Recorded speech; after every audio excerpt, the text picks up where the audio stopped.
or 36 of those in the ordinance. And also she had concerns about the revisions to the demolition provisions. Mhm. And we'll get to that in a few minutes. But for all you, just to remind you where we are in the Main Street Historic District. North side, all the way down to Church, south side, just down to Rennie's. That includes the Congregational Church and a lot across the street. So that's the boundaries. So the purpose of the ordinance is to provide a legal framework for the town of Damascus to protect historic, architectural, and cultural heritage of significant areas, etc. The intent of the ordinance is to ensure that and this is important, that the alteration, enlargement, construction, demolition, or replacement of properties carried out in a manner compatible with and maintains the essential character of the district.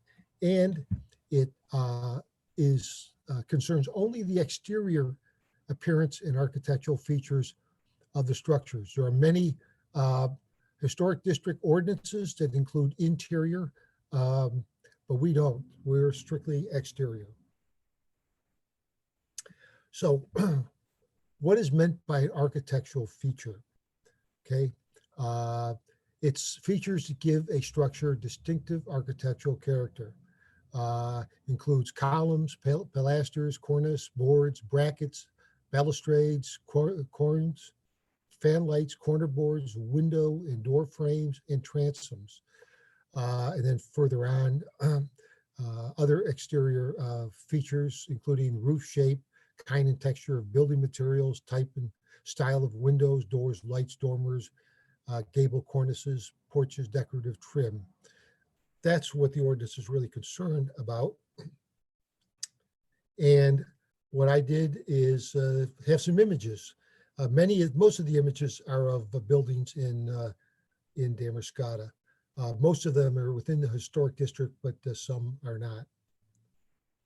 But these are just to give you examples. So pilaster, you can see what that is in the corner of this this building. A fluted column, that's a column with the vertical striations. Balustrade, really it's a porch railing with vertical elements. A corn, which you can see that's those bricks that kind of stick out on the corner decoratively. A gable. Fenestration, and that's a term that includes basically the appearance of the building. What is the arrangement of windows and first floor glass and doors? Finial, which is a decorative ornament at the top of this, you can see there. Brackets, a lintel, which is the granite you see above the windows. An oriel window, which is a bay window that's supported. That is, it doesn't go to the ground. A portico is an open porch with a roof supported by columns. A stoop. I didn't get a real good picture of a stoop, but a stoop normally would be a little bit wider than that. But it's an uncovered wide step leading to the main door. But that gives you the idea.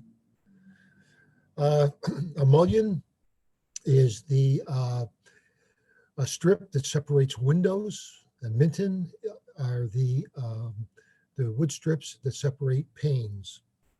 Corbel, projections that support from a wall to support the structure above it. Transom light, which is usually rectangular, versus a fan light. And transom, also, many of the buildings we have in town don't have transom lights, but they do have transoms, which would be this area filled in. This just gives you an example of a difference between a frieze board, a fascia board, and cornice trim. So we have in the district, we have register listed buildings, National Register listed buildings. We have contributing buildings, and we have non-contributing buildings. So contributing buildings, just to paraphrase, it's a building constructed prior to 1970 or at least 50 years old, where by location, design, setting, materials, workmanship, or association adds to the historic district's sense of time and place and historical development. The building itself may not rise to the level of being on the National Register, but it adds to the sense of time and place of the Main Street Historic District. So major change, what is that? Addition or alteration to a structure or site or large-scale change that affects the character of the structure or related viewscape. All activities that affect the exterior of a building and require a building permit are also included in this definition. Minor change, small-scale alterations to a structure or site that do not significantly affect its appearance and are easily reversible. Examples, lighting, sidewalks, paving, curbing.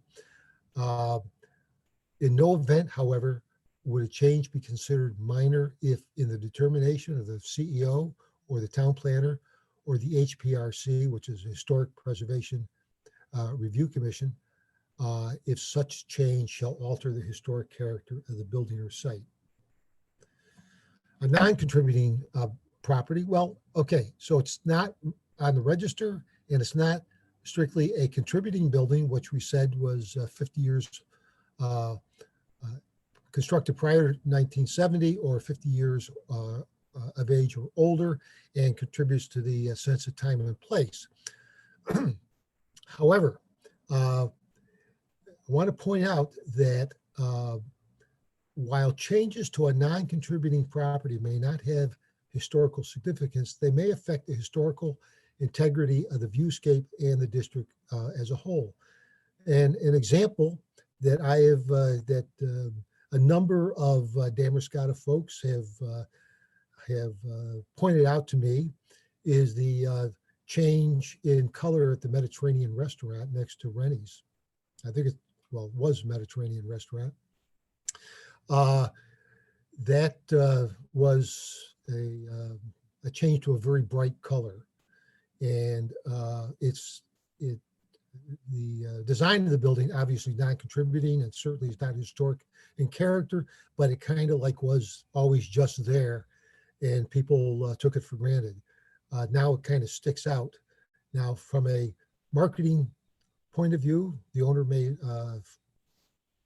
like that, but it does have an effect, I think, on the historic integrity of the entire district, or the district as a whole.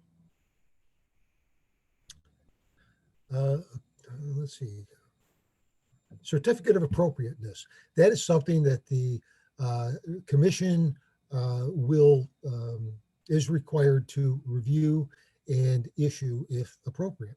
So it's required for any proposal to change the design, material, scale, color, or location of the exterior building features of a property in the district, including windows and roofs, unless otherwise exempt.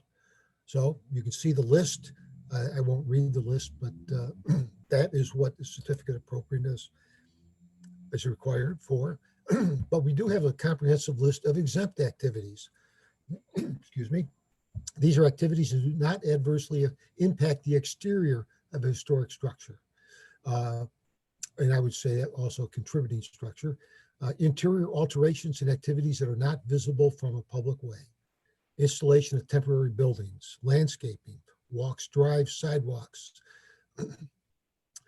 or demolitions or alterations under the orders issued by the CEO for the purposes of public safety.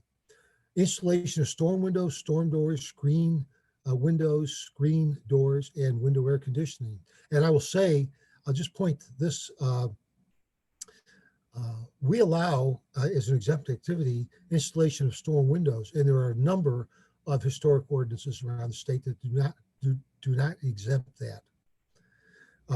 installation of flagpoles, sculpture, mailboxes, window boxes, gutters, downspouts, leaders, house numbers, and significantly solar panels, wind-powered units, heat pump inverters. And that really reflects the realities of today with energy conservation and the need to provide alternative energy resources. Also, routine maintenance. Now, what is routine maintenance to one person may not be routine maintenance to another. So we go to length in trying to explain that. So normal repair and upkeep of a building or structure does not change the design, material, or scale of exterior building features.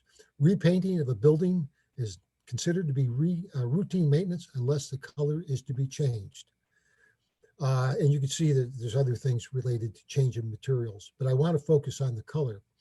That does not prohibit a property owner from changing the color of the building, but it's not exempt if they change the color, and they need to go to the commission to review that.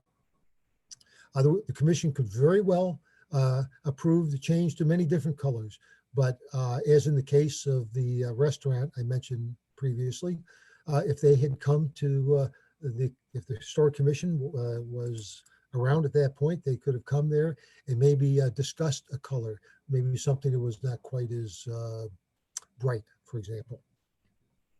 I should say replacement of doors or windows with new doors or windows of a similar design and made with similar materials is exempt, but repair or replacement with different materials is not considered routine maintenance, except that alternatives to wooden window framing may be exempted as long as it does not detract from the historical appearance of the building.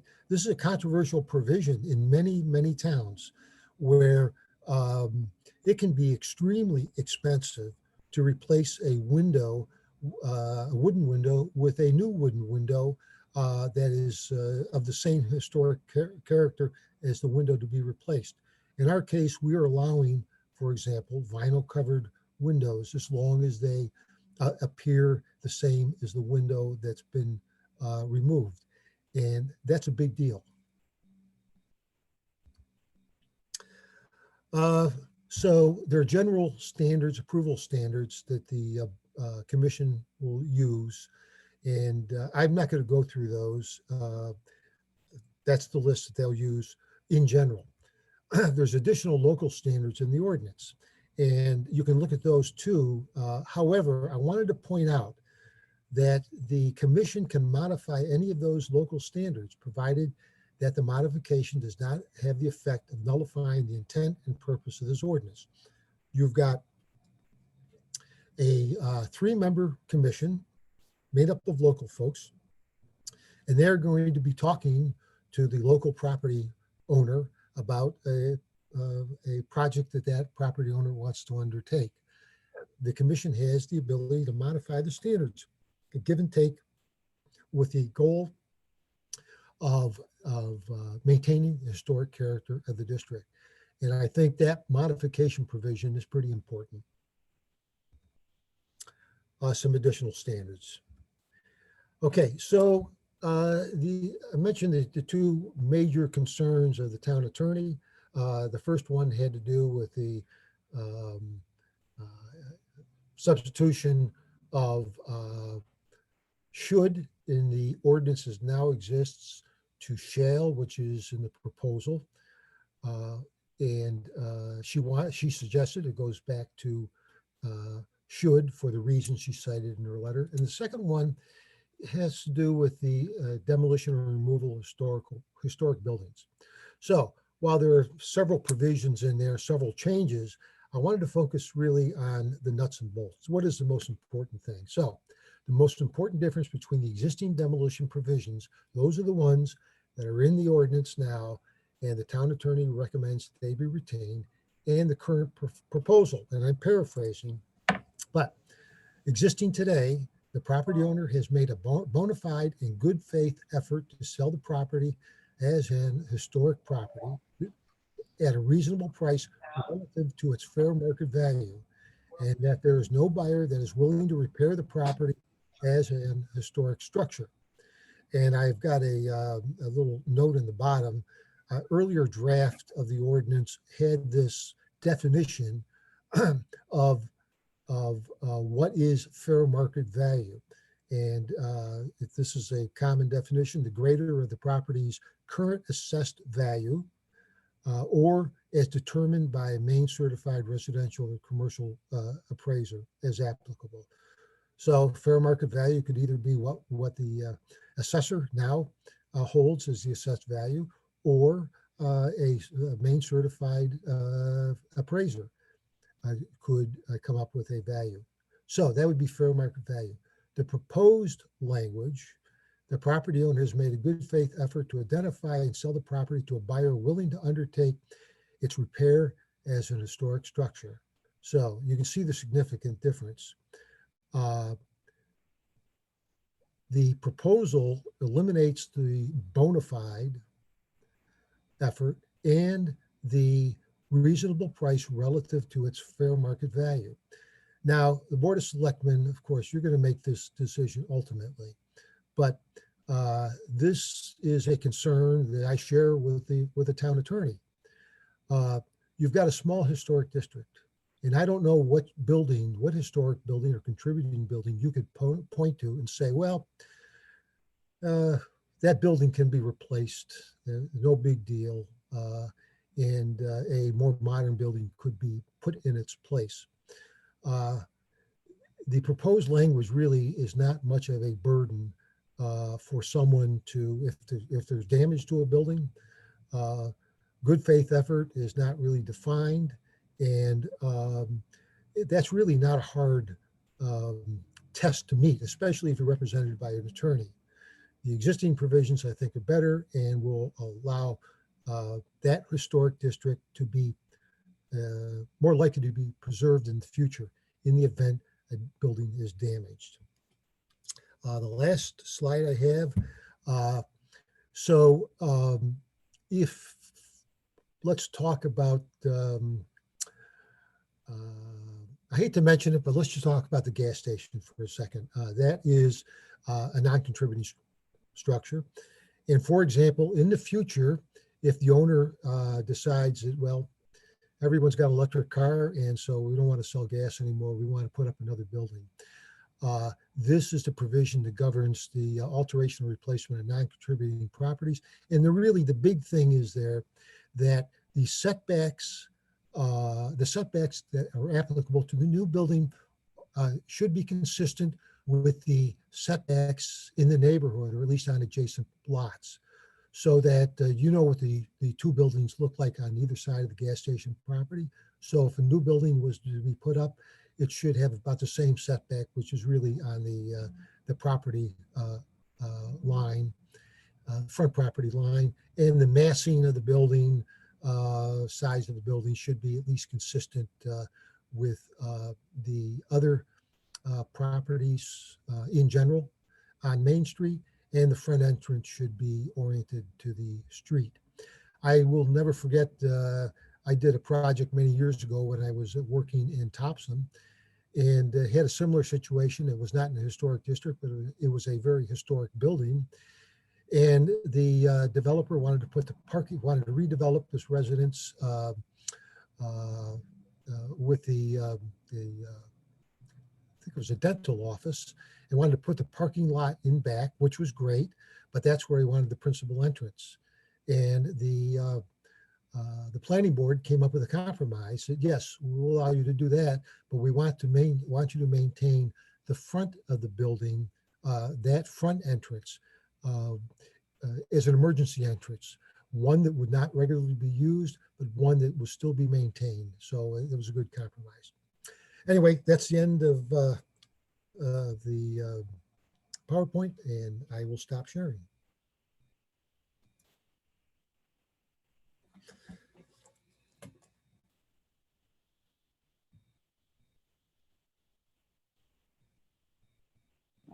There we go. Okay, but the way I would like to proceed is, because there are a number of people here that I know would like to comment on this newest version, as well as some of the other things that may or may not have changed earlier. is to give the people that are here this evening that will be or could be affected by this ordinance. So that would be the property owners of the buildings now that are in the historic district. Give them the opportunity to speak first or ask a question of Bob or Matt or us. And then after that, go to any abutters that may be here, and then to other folks from Damascotta.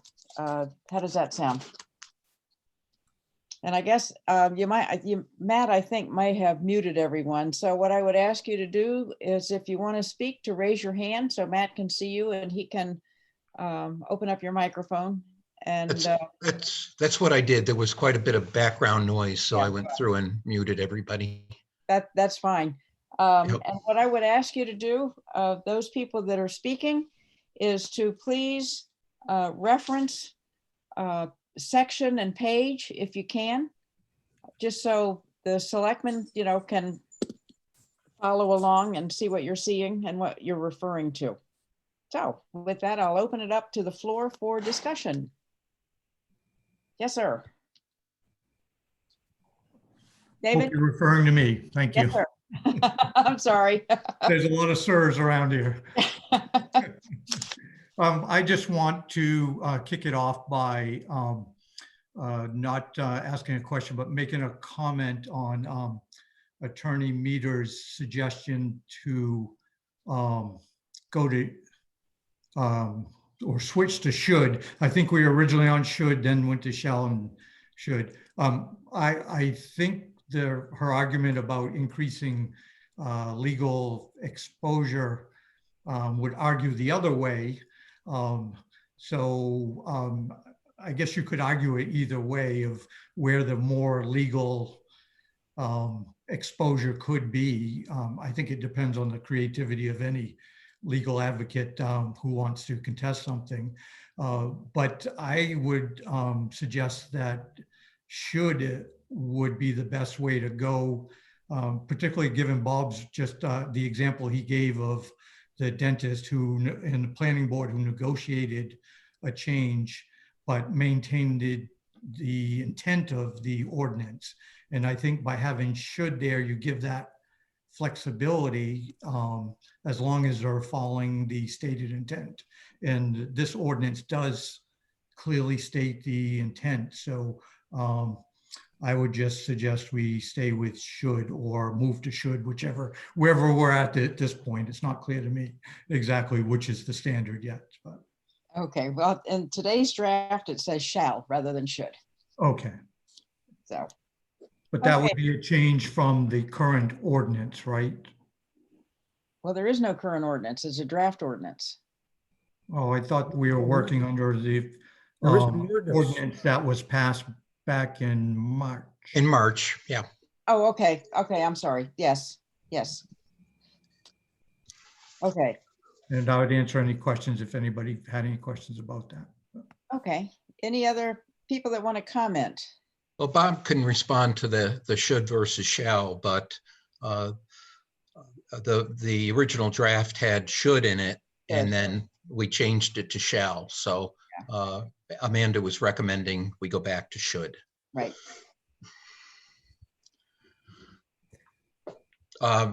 Sally.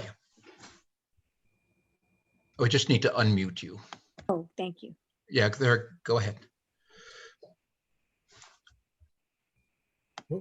Between the two words in terms of literally enforceability, shall seems to me to be more enforceable than we have a suggestion, we should, this is what we're after, even though goodwill is very important to be part of this whole document, and that comes through.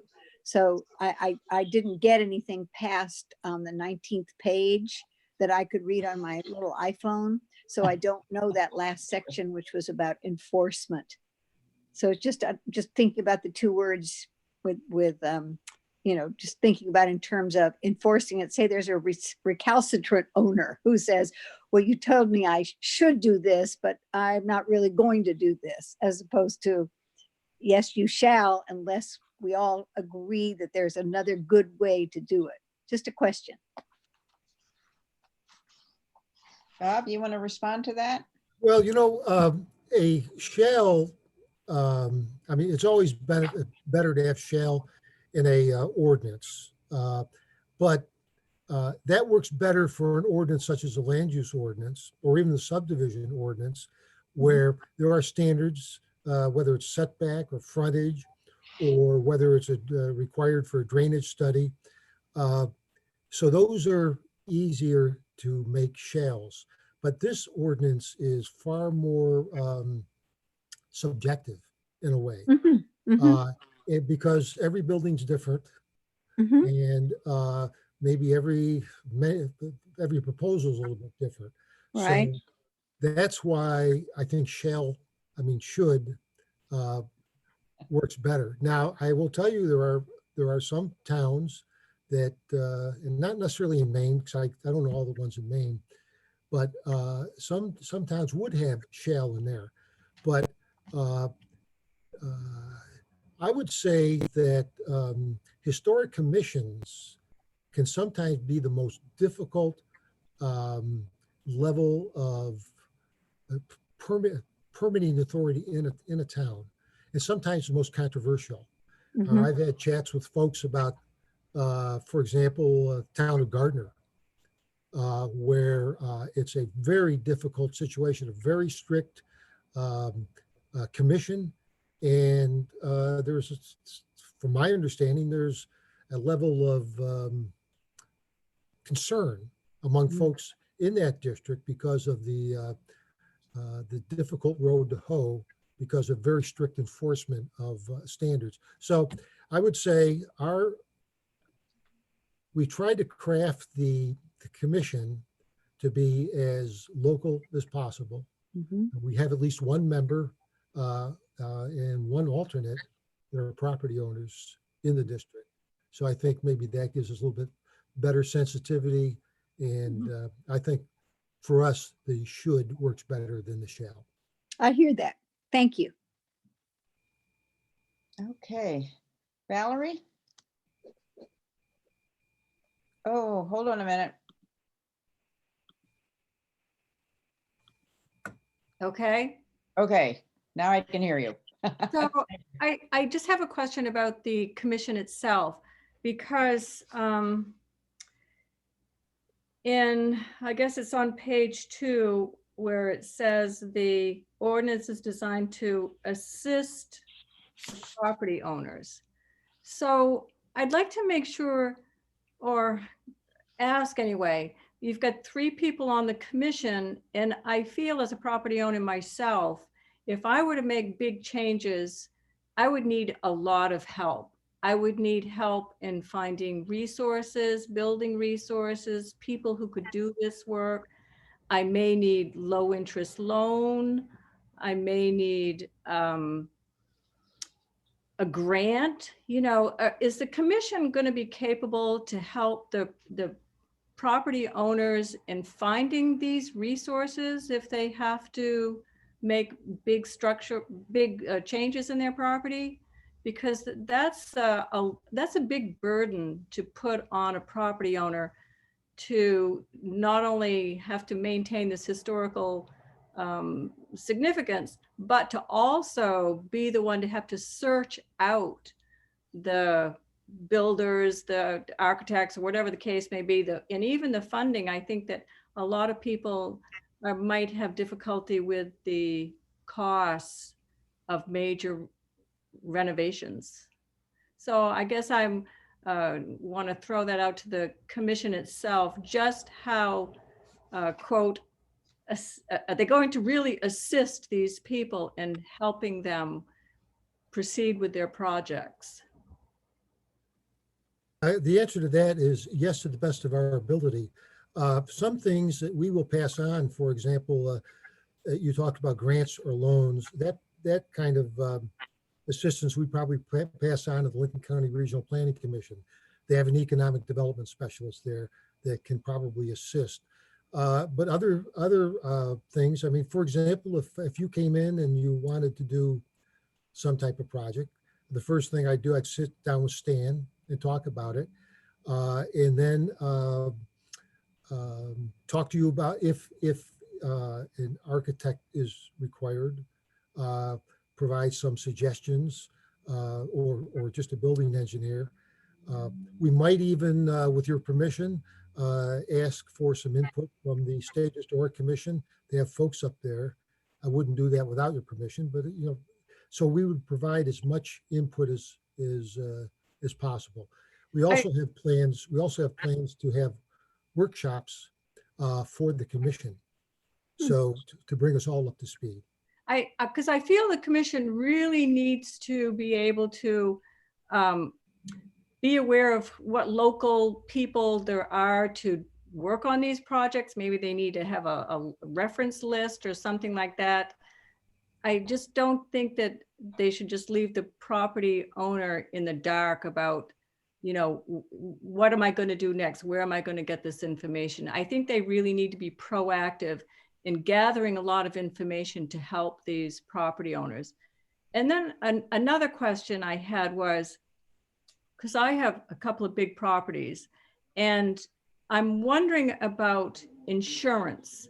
Now, if I had a major problem with one of my buildings and if I had to have a big renovation done there, the insurance, I don't have replacement insurance because it's too costly. So now I'm thinking that a lot of people that are in the historical district that have to maintain their properties to that level are going to have to purchase replacement homeowners insurance, which is really expensive. So I'm wondering about some of these costs that are going to come in if people are having to make these changes to their houses, or maybe they're going to have to make changes to their houses. If the house burns down, they can't afford replacement insurance, so they got to sell it.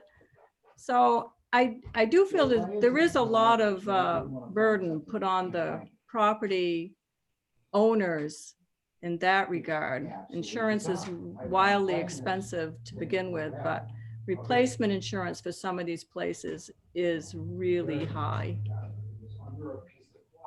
So.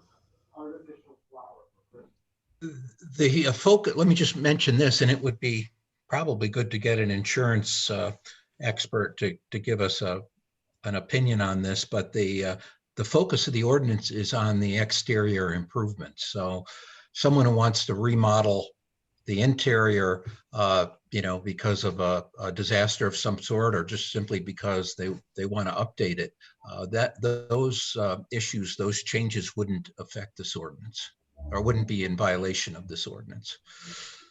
No, I understand it's only the exterior, but say you had some, a tornado came by and ripped the front of your building off or whatever, and you have to replace it to that historical, that facade, as opposed to maybe not quite as fancy or whatever the case may be. So what I'm saying is, I feel like a lot of property owners are going to be forced to get replacement insurance as opposed to just regular homeowners insurance. I feel that's an added cost. And also I wondered if your home or property is in the historical district, is there going to be any property tax changes because of that? No. I think that question was answered by the assessor at a previous public meeting, and it would Right. have no consequence, as I recall. Okay. Other questions or comments? I would like to just follow up on one point. Sure. For example, if let's just say that there was a big windstorm and it blew off the roof of your building, and you have a slate roof. The commission could approve a roofing material that looks, because of the cost of the slate and the basic unavailability, a material that looks like the original material, but it'd be much less costly. Obviously, this is on a case-by-case basis. Yeah. Okay. Any other comments or concerns from anyone on the call? Okay, what I would, Robin, let me just say that Matt and I have discussed, and I've discussed with the commission, I think we would like to expand the commission. Right now, we have 3 members and 1 Yep. alternate. I think we'd like to increase that to 5 members. Yeah. We found, I think we've realized that 3 full members is tough. And so that's our suggestion. I was going to ask you, and I guess ask Matt, at this point, I'd like to turn it over, if there aren't any other questions from the audience, is to have the selectmen talk about this, if any changes, in relation to Amanda's letter. I noticed that a letter came in from Perkins Thompson attorneys with some changes that were not made. And so for a general discussion of the selectmen, so should I close the public meeting and open the selectmen's meeting and then just make this the first agenda item? And then that way, when we're finished, Bob can, doesn't have to listen to the rest of our selectmen's meeting? Yes, that's appropriate. Okay, well, in that case, if there aren't any other comments about draft ordinance or the ordinance as it is now drafted from the audience, what I would like to do is to close the public meeting, and I'll call the Board of Selectmen's meeting to order. And I will move the board's direction on the historic preservation amendments up to the first agenda item. And that way Bob will still be here. Now, do any of the selectmen have any questions or comments? Except for me. Okay. I just have a few things. And Daryl had a comment. oh, I'm sorry, Daryl, I was looking down. Go ahead. Got myself unmuted here finally, so yeah. Okay, No, yeah, I've got a couple quick things. I'd like to expand a little bit off of Valerie. And, going back to, I think it's what, 107, I had it up here, 107.12, where we have the demolition part of it, and we reworked that. Yeah. We've talked about it, and I think we're all trying to keep the burden low to the property owners, and looking at that for sale, and we're looking at worst case scenarios. If we had a major, and I appreciate Valerie bringing this up, if we have a fire or something in that we do not have, or the property owner does not have replacement insurance, they're insured up to a certain amount where they could repair or rebuild up to that certain amount. And having that ordinance worded in the way where the sale is forced if we can't repair it completely, I think that's why we reworked it so that the preservation committee has a little more leeway to work with the property owner. We see that a lot. We're going from shall back to should. That seems we should keep that consistent through the bulk of the ordinance, and even in that part there's going to be case by case instances where somebody's going to say, I can't do this, but I don't want to sell my property. And whether or not the town can legally force that, is something we got to look into too. I'm sure with the right lawyer, somebody could sit back and say, you're not going to make me sell my property. So there's also the legal issue, which I know Josh has brought up a few times too. So there's some huge concerns there. So I personally like not the current language, sorry, in the draft ordinance, the current language where we've allowed the wiggle room that lets the commission look at it case by case, if that makes sense. So that's all I have. okay.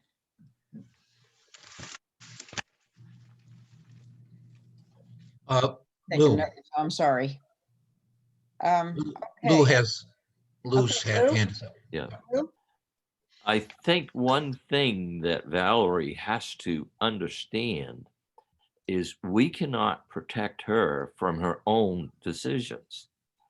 As far as the insurance is concerned, if she elects to have the cheaper insurance, that's a personal decision which we cannot take on our own to take and try to set her, to help her make repairs. It's a personal decision. You have to stand by that on how much you want to take, how much risk you want to take. I'm a little high on meds tonight. Sorry.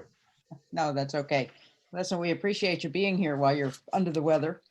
Well, I think too that if she had said earlier about the commission, if how helpful will they be? It could be that there will be grants available to put that slate roof back on if the insurance doesn't cover it. So there could be some options there, but I do agree with you. Other comments from the board? Okay, I will, David, I'll addressing what you said about, oh, Josh, you guys are about this big on my computer screen, so I'm sorry. Go ahead, Josh, I'm sorry. I'd just like to echo what Daryl said. You know, we had concerns about forcing people to sell their property. As long as there was a reasonable attempt, as long as the committee has wiggle room and there's kind of like a little waiver type clause. It's not really a waiver, but as long as they can work with the property owner, that's my biggest thing, is that I don't want to see someone lose their property because they can't meet the certain expectations. As long as we don't force somebody to sell their property, that's a taxpayer that's always paying the taxes on time. I don't know. I just have a problem with that. The shall, the should, that's been a debate for as long as I've been around. And I've heard it both ways from all sorts of different attorneys. So either way we go, it doesn't really matter because they're going to find whatever they want to find anyway. But as long as we can make things work for the owners of the property owners in that area, I'm fine with that. Yeah, and I guess, you know, the other thing to keep in mind is while this just deals with that little tiny village area, there are holding cells there to expand it beyond that area. So it will affect more people. It could affect non-business people, but people that just have houses. Okay, so let me ask you, I want to be clear that you both, Daryl, you and Josh would like to go back to the previous language rather than as suggested by Amanda in her letter, to go back to the original language that's in the ordinance. Is that right? Okay, let Yeah, me. Robin. So sorry. Yeah, let me clarify. So the language in the ordinance now is the one that has the fair market value. Good faith effort. Right, that's in the ordinance now. The draft that you have before you is the one which has the relaxed language. Okay, so if you want to have the relaxed language, then you'd want to maintain what is in your current draft. The draft now. Right. If you want to, okay. What's in your current ordinance, not the draft. The shoulds are in the current ordinance. No, we're not The talking about shalls the are- shoulds. We're not talking about the shoulds and shalls right now. We're Okay. talking about All right. selling the land, the good faith effort to Oh, sell oh. your property. Right. Yeah. If you want that, right. If you want that relaxed language, then go with the draft that we already have. Right. Current draft. Right. Okay. All right. I just want to make sure that everybody was clear on that. Okay. Mark? I got a question. I agree with Daryl and Josh on what they're saying, but I also agree with having 5 members because I do feel like this is going to be a lot of work. Valerie brought up some good points that, you know, they're going to expand upon. I would like to see maybe 3 town residents be on that board, and then you know, I'd like to see Damascotta people actually have the say onto that. But I do feel like expanding that will help, and I do agree with what they're saying. Okay, okay. And I did on page 8 is where the 3 members of the board, and I made a note, you know, shouldn't that be 5? I agree that 5 is a more appropriate number. Robin and Mark, did you want to specify Damerscott residents, Damerscott businesses in that? Currently, it references having some business membership, but we don't limit the number of non-residents on there. So I don't know. I guess the only difficulty with making it too restrictive is that, you know, we may have difficulty filling the spots. Yeah. Well, maybe you could phrase it as that, you know, preference will be given to 3 Damerscott residents. Okay.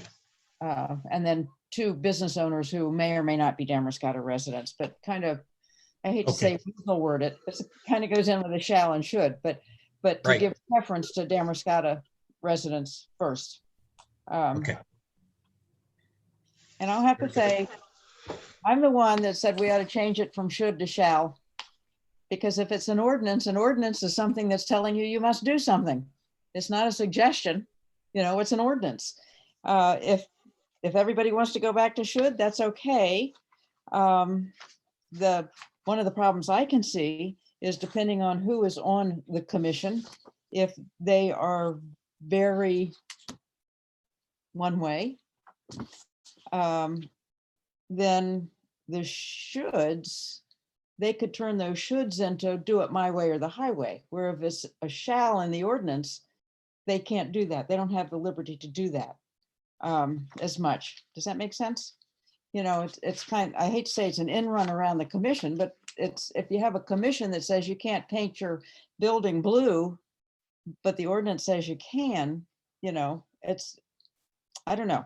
But if it, going back to should is fine. But I thought it was interesting because later on in her letter, Amanda says that the less subjective the ordinance, the better, although she argued for should instead of shall. So, and the other question I think I had, but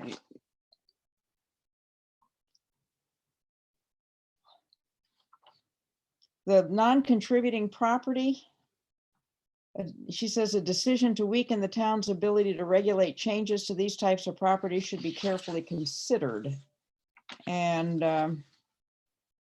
about the negative unintended consequences. And so, Bob, I guess, did you and the commission and the land use committee kind of look at that and think about her comment? I don't think we focused on that particularly. I think the suggestion from the other attorney was that non-contributing buildings should not be included. And Right. but as I was trying to point out, at least my thought was that yes, they don't have the same standards except for if there's a proposed change that could adversely affect the district. Or the Right. appearance of the district. That's why, I mean, look, they're not going to be held to the same standards, but at the same time, there should be some basic. A little review. oversight, Right, more oversight than the land use site plan ordinances.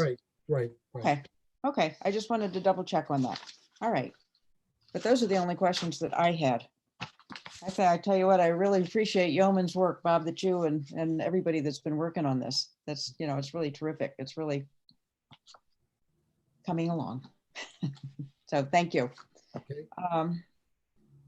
So what is the sense of the selectmen moving forward to accept these changes? With the only changes being to take shall and return it to should, and revising the 3-member commission to a 5-member commission with preference given to Damerscott residents? Right. Those are the only 2 things that I heard Yeah, yeah, in the current draft ordinance, yeah. in the current draft. Yeah, Yeah, the one that's version 2/5/2020. yeah. Yeah. And then that'll take care of it. And then it'll be ready for public hearing at some future date and time. And I still think that the public hearings ought to be in person. You know, the Zoom is okay, but I don't- Mm. Mm. changed my mind. Can you hear me? Can you Yes. hear me, Sally? I don't mind asking a stupid question. In a narrative way, would one of you just say the current historic district goes from the bridge down Main Street to the Baptist church, and then it goes? Because the map with the lines and everything, I couldn't quite figure out where the current historic district is. It's basically Main Street, but I didn't know, just in a few words, it would be really helpful. Okay, Bob, if you want to Okay, do that, maybe identify buildings at each end. Yeah, Well, let me pull out the map. Yeah, if you'd like, I can send you, Sally, the Okay. National Historic District designation for Damerstata, and that lists all the buildings specifically. And well, it is, I can it's, get that, but it's just everything literally- downtown. It doesn't include the Baptist church, but it includes everything from the river. Right. With the exception, it didn't include the former barber shop, it doesn't include Colby and Gale. It doesn't include Bank. the bank. Yeah. Wow. What else? Wow. What am I missing, Bob? I don't have Bank the at map the in top of front the of me. hill. The Mediterranean Grill, Oyster Head Pizza, I don't think is included. It isn't included. Yeah, And It's it not- doesn't include the Baptist church. it does not. I Interesting. thought it did. Yes, I it thought it does. did. It's that right here, right there. Well, let me, Right there. I'm Sorry. so glad we're doing this. Isn't that the Baptist church right there? you may be correct. I don't have my map in Look up front of at me. the- I know yeah, here it There's a is. little carve out for the Baptist church. Okay, And so it's it, built- okay, I've got my map here. Yes, it does include there we go. It includes the go. Baptist church. It includes what is it, directly across from the Baptist church, across Bristol Road. It doesn't include the First Bank, but all the properties opposite the First Bank are included. I've lost And, it. and then if you start at, it wouldn't include at least in my mind, the way I'm looking at this, it doesn't include the post office, but includes everything between there and almost to the bridge. It would not include Mid-Coast Kayak and the River Restaurant. And it would not include Alan McKinnon's building, the, The frame shop. Yeah. yeah. The frame. You just said that it does not include Colby and Gale, but the map includes Colby and Gale. It does. Yeah. It does. It does. Well, it also includes the library. So, I mean, I guess what it shows in that particular situation is that the National Historic District designation does not protect any buildings.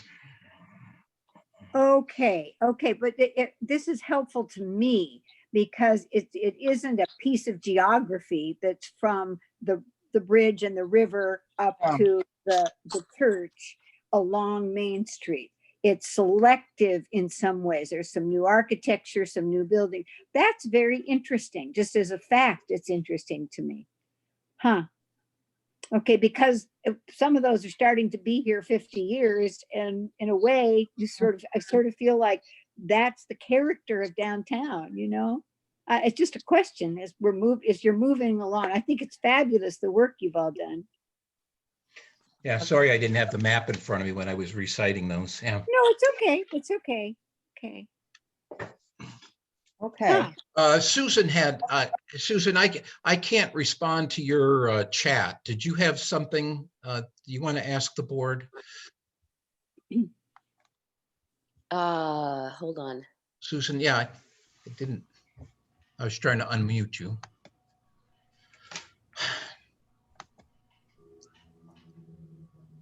I'm in a terrible internet zone. Can you hear me now? Yes. Okay, so I apologize. I have tried repeatedly to stay in this meeting, but I keep getting kicked off. So things are like unfinished in my brain.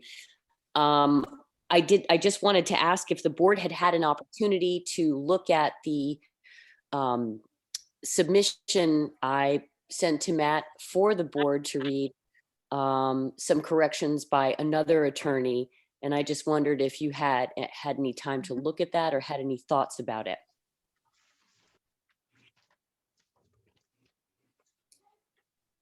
Well, I read it. And I know that Amanda read it and made some comments. And I think from my perspective, I'll go with our attorney with respect to yours. But she's worked with the town and has been working with Bob and Matt on this right along. And so I appreciate the time and the effort that he went into the discussions. And I did make some notes on my draft copy. Yeah, I'm just interested in your feedback. It's fine with me if the town wishes to go with the town's attorney. That's not really an issue for me. My interest was, did anything come up that you were willing to talk about or look at? Well, I just looked at it individually and compared it with the comments from the attorney and our current draft and the comments from our attorney. And based on prior meetings with the land use committee, one of his comments had to do with federal regulations or federal guidelines or whatever. Yep. But the land use committee had discussed that early on. And so I was kind of satisfied with the way it was written based on way early discussions about that, because I had some questions about that myself. But I think each of the selectmen would have to respond if, you know, what they read and how they reviewed it and viewed the comments. Robin, could I just comment? Yes, sir. Amanda Meter's opinion did not reflect whether or not she agreed or disagreed with the other attorney, because most of the issues raised were policy questions, not legal questions. So basically, the essence of Amanda's review is that the way our ordinance was written, along with her recommendations, it's a defensible ordinance if someone were to try to challenge it legally. Right. So it's not a matter of one attorney disagreeing with the other Right. on legal issues. It had more to do with the policy questions. One of the things that, if I may comment, that I was interested in based on her suggestions was the idea that sometimes vagueness can really get people in trouble, actually. And that her comment about federal regulations is that there are pages and pages and pages of them with, at this point, a 3-person commission, not a 5-person commission yet, but I really like the idea of more people. That's a scary proposition in terms of interpretation, and that is a policy issue. But I thought her points about the vagueness of those kinds of things could potentially cause a problem. And I just wondered if anybody else had picked up on that or thought about that. Well, I guess we kind of defer to the Lincoln County, the regional action, or I'm sorry, regional planning folks to help us out with the federal regulations, because they deal with that a lot more than we do. And I don't know. As I said, the staff reviewed the attorney's letter and the concerns and considered them. And because there were no changes made, based on their review of those concerns, then I believe that the ordinance as it has been drafted at this point, with a few minor changes that we made this evening, should be okay.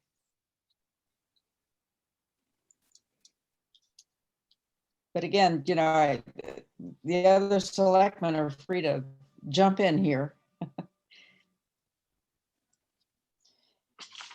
Robin, may I say something? Absolutely. Who is that? As a long-standing member of the Land Use Committee, Thank you. to your point earlier, Robin, a lot of these issues have been discussed and worked over for 4 years now.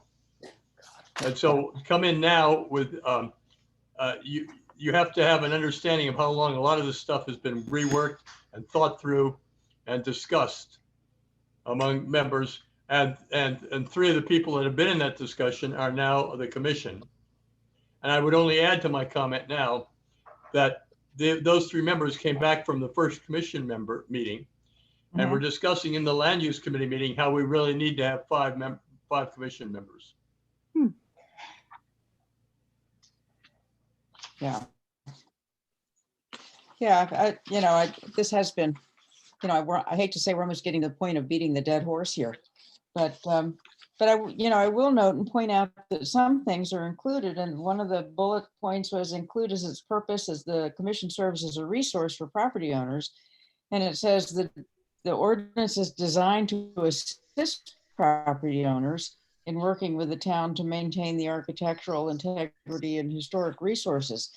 The purpose also mentions the economic vitality of the historic district, not in those exact words. So in some of the comments, it's word choice between different writers. Because I did look at that and look at, all of the documents that we've been provided and the notes from time, as Haas says, we've been working on this over time.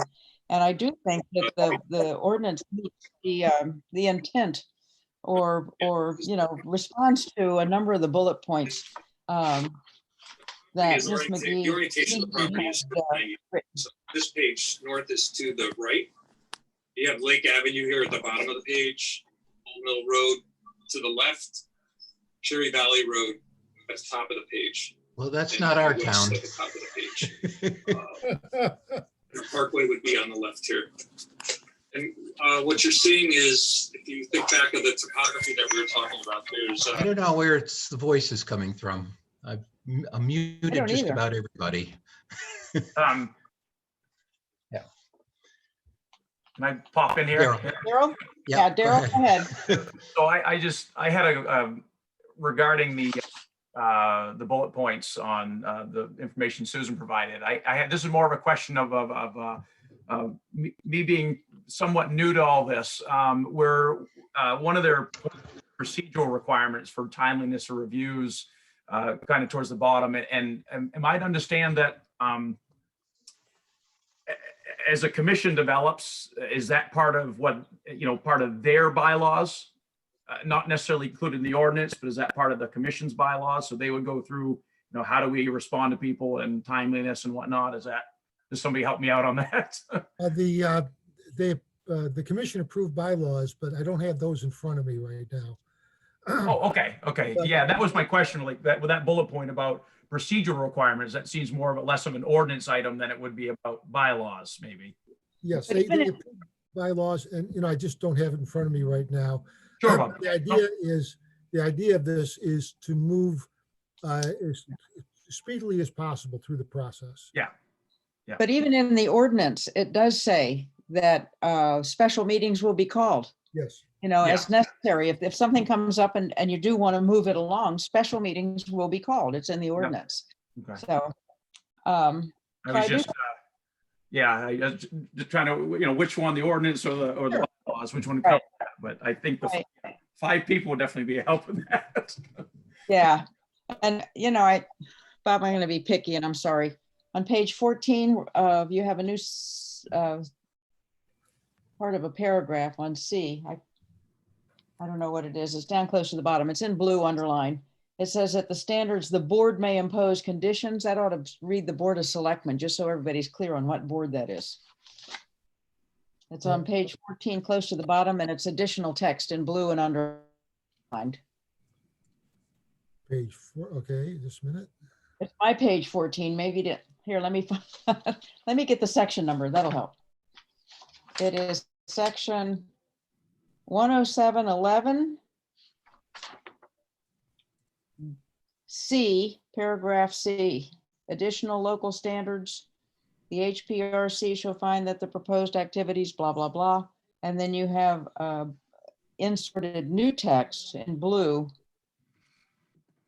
If the HPRC determines that there are special unique circumstances associated with the proposed activity, they may modify as long as they don't nullify the intent of the, or can you find it? And it Yes, I says in can. gray. And the problem is Okay. that is, instead of board, in the second last line, Yeah. it should be the commission. It's the commission. Right. So that's a mistake. You're right. So that's on page. Oh. So what it Okay. is, I thought that they were going to refer it to the Board of Selectmen to make sure that they were not nullifying the ordinance. no, Okay. if it went to the Board of Selectmen, you're talking about amending the ordinance. In this Right. case, what they're doing is just providing some flexibility in the, Okay. or modify the standards as they apply to a specific proposal. Instance. Okay. All Okay. right. That's a good catch. Yeah, for the wrong reason. Okay. I think that's it. Susan, did you have any other questions? No, thank you. Okay, thank you. All right, well, based on what I've heard then this evening, we need a motion, I believe, to accept the changes that were proposed this evening and have this as a final recommendation for public hearing.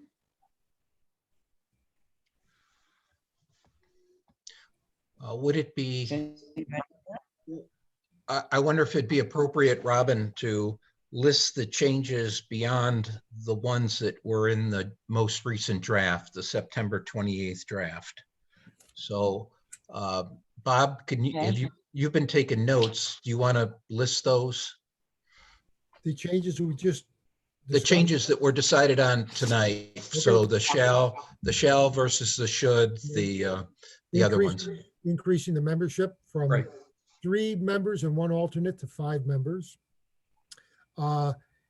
Maintaining the relaxed demolition standards. And changing the section on page 17 from board to commission. Okay. But here I go being picky again. Years ago, I was a copy editor, but other places you call the commission the HC, whatever. HRCP, You use yeah. an acronym. I use So you ought to be I use them interchangeably. You know, if I have a paragraph and I have 4 references, I hate to repeat the same reference. So I do use it interchangeably. If you don't want me to, I won't. I would just use the acronym throughout, not for me particularly, but for people that are reading this, you know, that are going to have to use this to fix their buildings if they're in bad repair. And so that way they'll know how to do it. I'll make those changes. You know, thank you. Valerie? Oh, you're muted. Hold on. I can't unmute you. You'll have to mute yourself, Valerie. Matt, can you No, I unmute can't. She said, I have to ask to unmute, and I'm doing that. So Valerie, you have to press your, there you go. So I'm confused. Were you going to make the change from shall to should also? Yes. Yeah, because he didn't list it. So just. Make the change from shall to should. Increase board membership to 5 with preference to Damascotta residents, but keeping the preference for a business owner. Change board to commission, but use the acronym throughout for the ease of the readers that haven't read this 100 times. And keep the more lenient or relaxed, is that what you called it, Bob? Yep. Provision. Yep. Demolition provisions, yes. Demolition provision. And all of the changes, let me get this back out again. In this copy, all of the changes you see over here in the blue line are being accepted, correct? Right. Except shall to should. Except the shall to should. They're going back the way they were. Right. Okay. Well, I'll make that motion. I'll second, Robin. Okay, any further discussion? Well, let us vote. Any other discussion on this? All right, the selectmen, all in favor? I see 1, 2, 3, 4. Okay, and Lou is absent. Okay, it passes. And so we have a comment here. You need to unmute yourself, please. Can you unmute yourself? See if that worked. Yep. It says unmuted. Can you hear me? Yes, I can. Okay, I can't see you anymore, but you can hear me. I'm saying the obvious, but I think wherever this goes, it will be helpful to have an actual map of the actual properties that are actually creating this zone. The map is in the ordinance.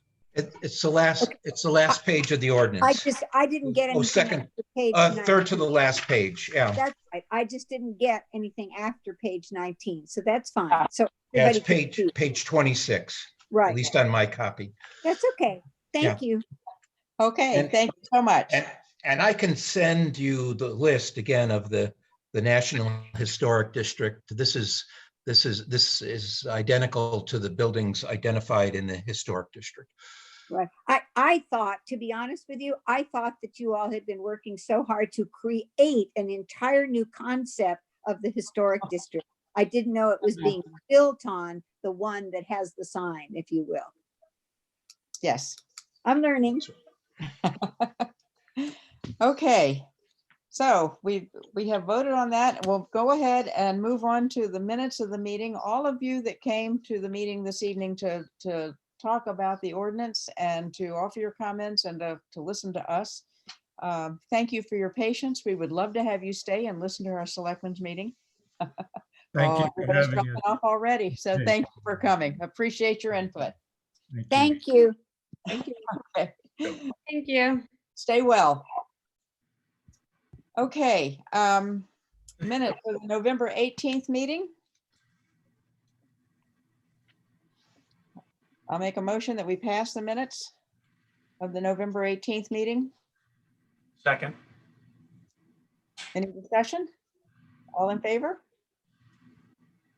Just raise your hand. Okay. Financial report. I did not get the second. Josh, were you the second? I didn't get the No. second. Daryl seconded. Thank you. Okay, I think maybe for the benefit of Linda, when we make a motion or second, we raise our hands and keep it up until she sees us. Would that help you? Yes, it would. Thank you. Okay. And I abstain not being there. Okay. Payroll warrant number 30 and 31. I'll move payroll warrant 30 and 31. Okay, I'll second. That's Josh. Yeah, Josh made the motion, Robin seconded. Discussion? All in favor? Okay. And accounts payable warrant number 32. I'll move accounts payable warrant 32. I'll second. And I would like to point out or discuss this a little bit before we vote, because I'm not sure where else to bring this up in the agenda. When we had our last meeting, we said that we would purchase laptops so everybody could work at home, but we were going to wait until we got the proposals. We got the proposal shortly after the meeting, maybe the next day, I'm not sure. And the selectmen agreed, and it was for 3 laptops rather than 4 or 5. The police department didn't need them. Matt said he could use his own. But Lou, I believe, suggested that Matt get a laptop and not. It was Mark. It was Mark. Okay, that Matt get a laptop as well, not use his personal equipment for business work. And I think at least 3 of the selectmen agreed with that. At that time, I was under the assumption that a 4th laptop would be purchased, but it wasn't. when I looked at the town manager's notes, they only purchased 3. So my question is, should Matt buy a laptop now? Well, if I could jump in here. Yeah. There's a couple items on a procedural matter. Lou made the motion at the last meeting to allow me to go ahead and purchase the computers. On discussion, his motion was withdrawn. So I did not have the authority to spend more than 5,000, which is my Right. approval threshold. So I couldn't do that even if I wanted to. But as you saw from my note and in my town manager notes, I didn't want to.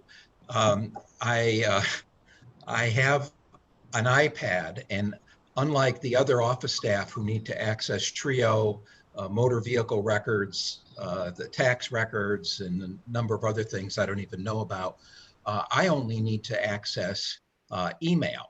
It really doesn't make sense for me to have a computer at home with all these features that I'm not going to use. Right now, the town pays me $30 a month to use my personal iPhone. I'm not seeing much of a difference between my iPhone and my iPad, other than that I get a bigger screen to do my email.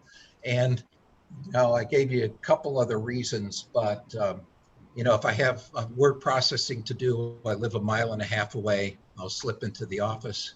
I can't do that on my home computer. And knock on wood, God willing, the virus is going to be past us because the immunization is going to be here. It's going to be past us in June or July. There's no need for the town to spend that additional $1,900. So that's why I make the case for just letting me use my iPad when I get it back after the screen is repaired. Yeah. Mark? I disagree, and the only reason that I disagree with being a public official, their computer should be used because you have the freedom of access to get on that at any time if anybody needs that. So I just think being a public official, we need to go ahead and make sure we're using the computers that we provide for them. I would just like to say that we bought a laptop early on in this COVID thing this spring. So we already have an additional laptop sitting there. And if Matt needs to take that laptop, he can take it. And that's what I'm on right now. Okay. So we already have one that we purchased before. So let's not buy another one because we really don't need it. Okay. Well, I would have to say that if you're doing town business, it needs to be on a town computer. Yeah. I agree. And I would say already that we already have 4, so we don't need to buy another one. So yes, Matt can use what he needs to use, but I think if we'd bought another one, we'd been over the $5,000 threshold, and Lou's motion didn't cover that. Okay, I think you're both right. I think that Mark has a good point that he ought to be using town property. If he's out somewhere doing whatever and his iPad breaks, then what? If it's town iPad breaks, then the town will fix it. If he's doing work, it ought to be on town property. We ought to take care of our manager. But if there is a laptop there that he can use, then the problem's solved. Then we get into Josh's, we don't need to buy another one because there's one there. He can just use that one. Well, it's not as easy as all that, but it's not easy because right now I cannot invite anybody to a Zoom meeting on this computer. I have to invite them on my iPhone and send an invite via my iPhone or my desktop computer here. I just would like the flex. I would like the flexibility. Yeah, Fred can do it. Then I have to, I would like the flex. All I'm asking is the flexibility to use my iPad and continue to use my iPhone, which the town compensates me for on town business. To me, it's pretty straightforward. I would tell Fred to set you up with a Zoom account. You know, I think it's like $3 a month or something like that, $5 a month. Then you can set up your meetings and so on and so forth. Because, you know, it has to be cumbersome to be using 2 or 3 different pieces of equipment to accomplish a task that ought to take about 5 minutes, maybe. And that's what I do on my iPad. Yeah. Okay. I get one more comment. Yeah. As far as that is, I guess the thing is I look at is not just for the town manager we have, but going forward, because even a phone that we're reimbursing him $30 a month for, technically the town has access to that at any time. If it's freedom of access. So these are the things I'm trying to avoid, because if we got into a situation where we wanted all of that and we have to hire legal counsel, that computer cost is nothing. And if we go ahead and use the town computer and technically phone, we don't have to look at that, you know. That's the only thing I'm looking at. It's a good public policy to be using town computers. Okay. Well, that'll be a discussion for another day, the phone. But right now we do have the problem solved because there is another computer that Matt has available to him to use. So we don't have to purchase a computer. So we can talk about other equipment because I think other town staff use their personal phones and get reimbursed. So that's an issue, just what's going on right now. So, okay, I'm sorry to get bogged down in that, but I just wanted to follow up since everybody had said, let's make sure Matt has his own computer. Well, that's why I had it on the agenda under town manager items. Oh, okay. All right, in that case, all in favor of the AP warrant, raise your hand. We voted, we made a motion and seconded it. Josh? I'm gonna abstain. I have Okay. a family member get money. Okay. Okay, so 3 in favor and Josh abstains. And Lou has left us. I'm sure he's not feeling at all well. Presentations? No presentations? Citizens' comments? General correspondence? And under general correspondence, we did get a thank you note from the Coastal Rivers Conservation Trust for the town's donation of $2,000 this past year. And then also the notice from the CLC ambulance that, oh, someone else is entering. This is always fun. The CLC ambulance notice saying that they are going to increase their budget by the amount that I had informed you of last time. And I will send you that notice. Okay. So, yep. So Nancy Dickinson has joined us.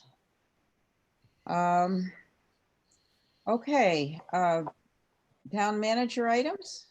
Or Nancy, did you have something for the good of the order? We're on citizen comments. And you're muted. No, I don't. Thank you, though. I'm really just watching. Thank you very much. Okay, okay. Town manager items, the capital project updates. We had a good meeting today with the consultants on the waterfront project. So I've been on Zoom calls since a little after 3 o'clock. I'm pretty zonked, but yeah, it was I think Lou was on that call as well, and as was Haas. They basically gave us an update on where they are with regard to the work that they're doing for us. And we're essentially, right now, their focus is on some type of flood wall. But they've yet to do the hydrological analysis and a number of other activities to give us final recommendations on the flood resiliency measures.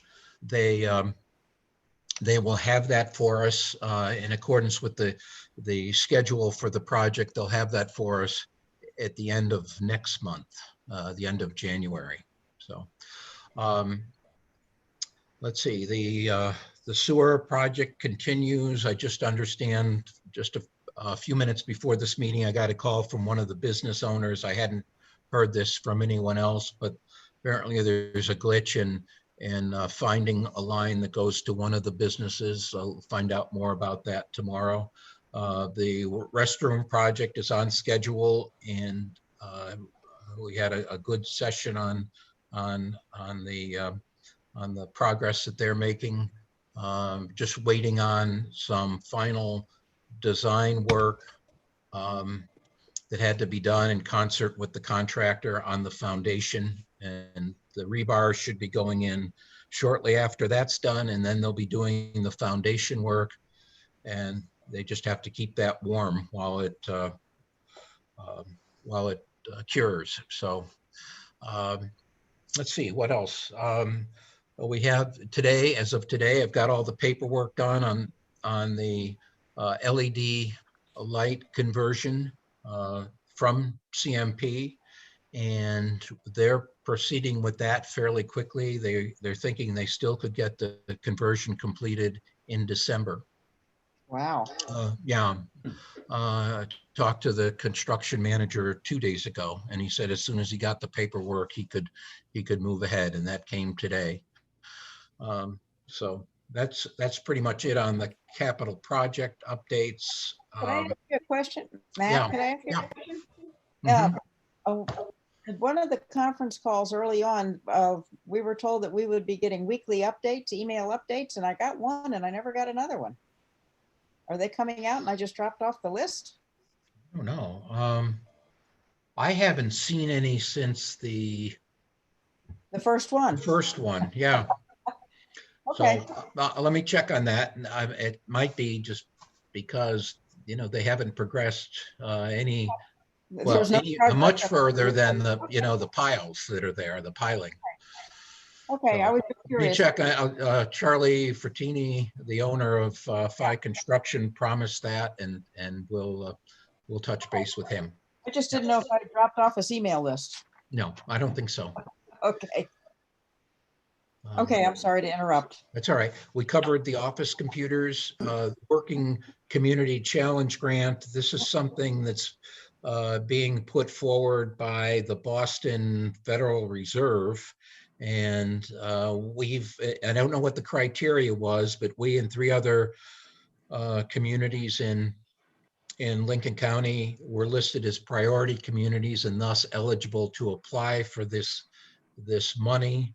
It has to do with making economic opportunities available to populations that don't normally have access to those populations. Lincoln County Regional Planning Commission and Midcoast Development District Economic Development District have agreed to work jointly with all the communities in the county to pursue that grant opportunity, and we'll see what happens. It's a fairly large sum if the grant is approved. I think somewhere in the neighborhood of $375,000.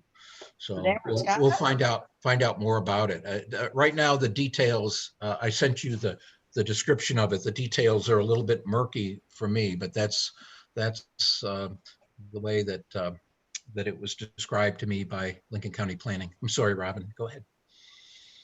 No, I said the 375 is for Damascotta or for Lincoln County? It would be the application for the whole county. Okay. That would be the grant for the entire county. Okay. Yeah. All right. Nice. And then I have an additional request. I had sent you an email on this earlier, and that has to do with New Year's Eve. I would like, since we don't have the funds, I don't have the ability to provide a bonus for the town office staff, the non-union staff that has been working very hard on not only COVID-related issues, but also the election. I'd like to be able to give them the day off with pay without having to tap their earned leave on December 31st. Well, I make a motion that we do that. I'll second it. Discussion? I guess my only observation was how about split the difference and do noontime? Noontime, what day of the week is that? It's a Thursday. Thursday?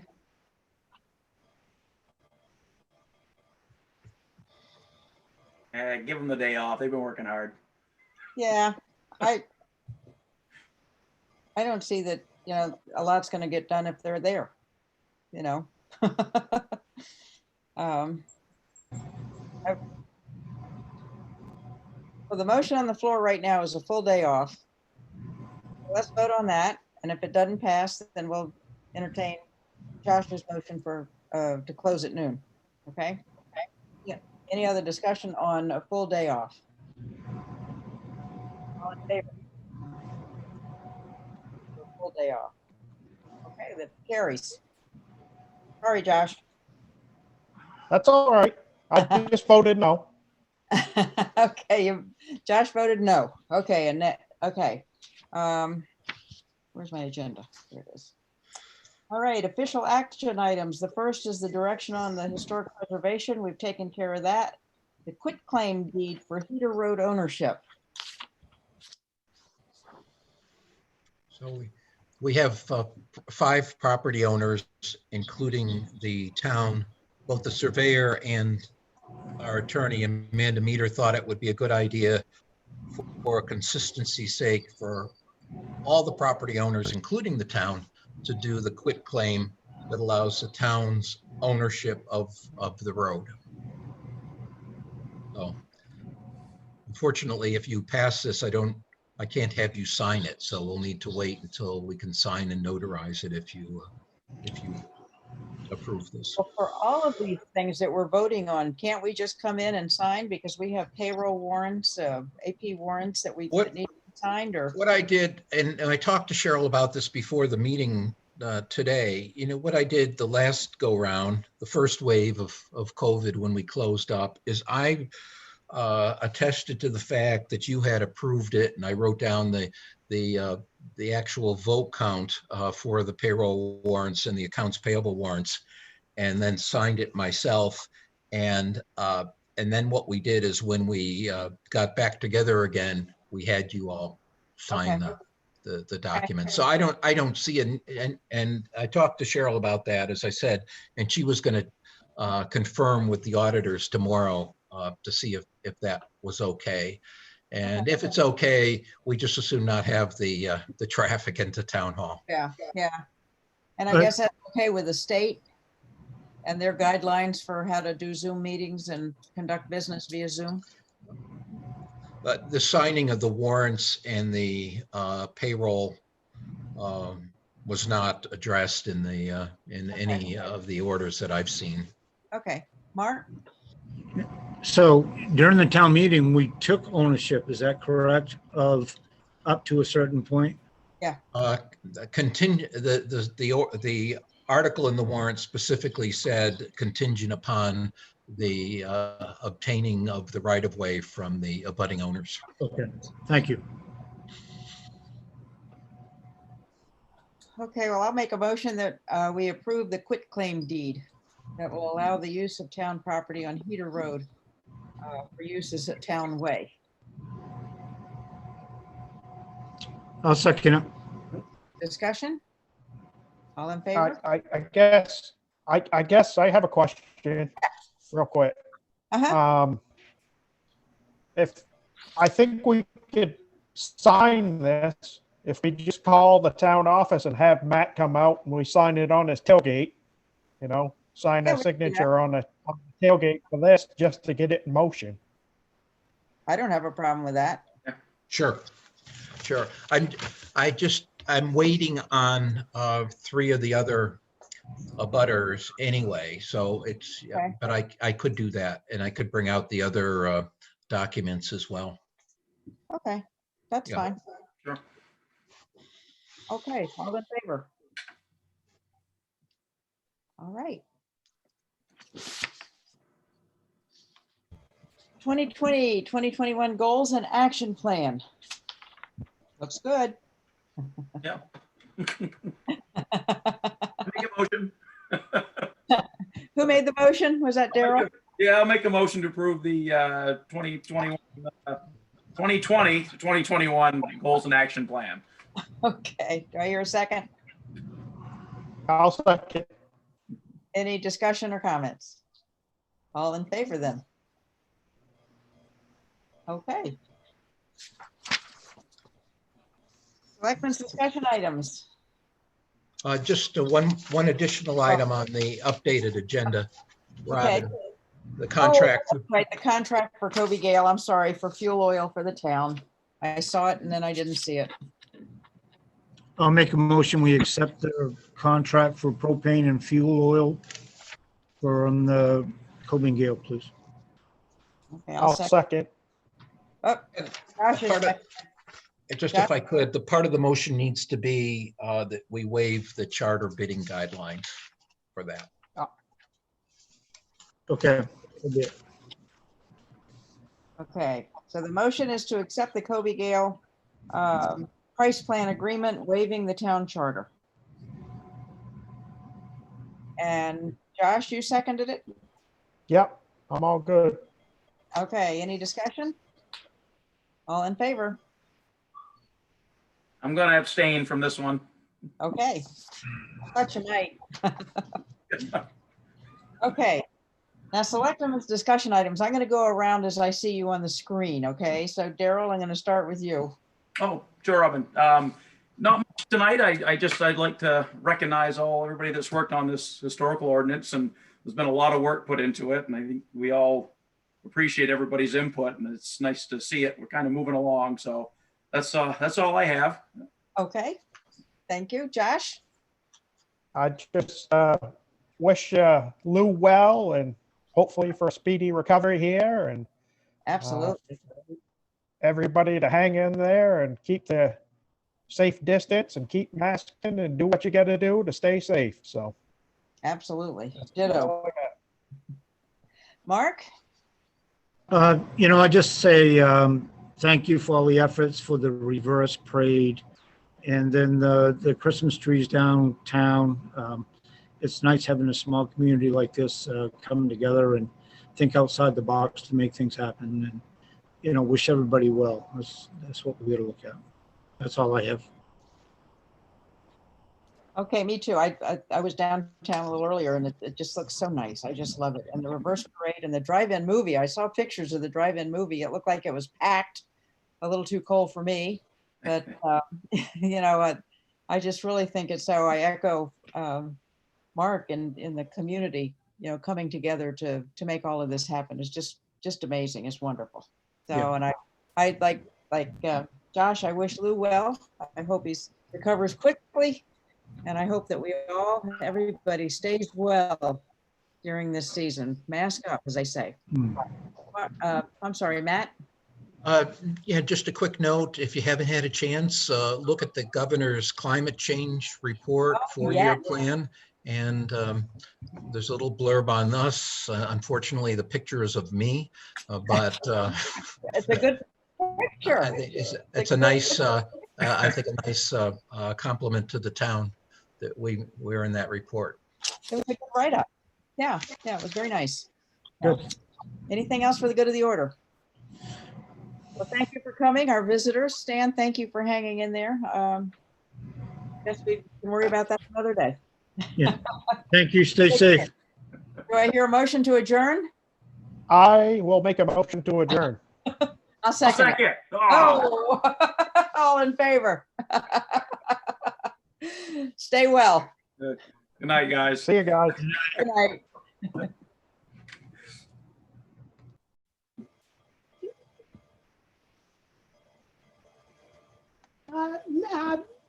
Matt, while you're right there, do you think I could get a copy of Bob's PowerPoint? Yes. Yeah, and then I'm going to send you the recording of this meeting. Okay, I think I got good notes, but he went too fast on the PowerPoint for me to get everything.